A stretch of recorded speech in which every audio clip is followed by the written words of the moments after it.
5ই আগস্টের পরে আমার মুসলমান সন্তানরা হিন্দুদের মন্দির পাহারা দিছে, বেঈমানে ইস্কনের বেঈমানরা তার বদলায় আমার ভাইরে জবাই করে দিছে।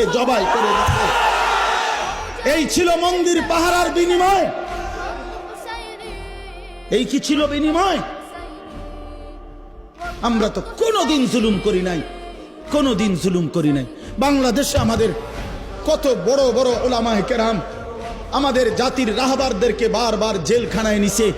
আমাদের আল্লামা মামুনুল হককে জেলে নিছে, আমাদের আল্লামা সাখাওয়াত হোসেন রাজিকে জেলে নিছে, আমাদের গাজী ইয়াকুব উসমানী ভাইকে জেলে নিছে, আমাদের শত শত উলামায়ে কেরামকে জেলে নিছে। কই আমরা তো কোনোদিন কারো গলায় ছুরি চালাই নাই।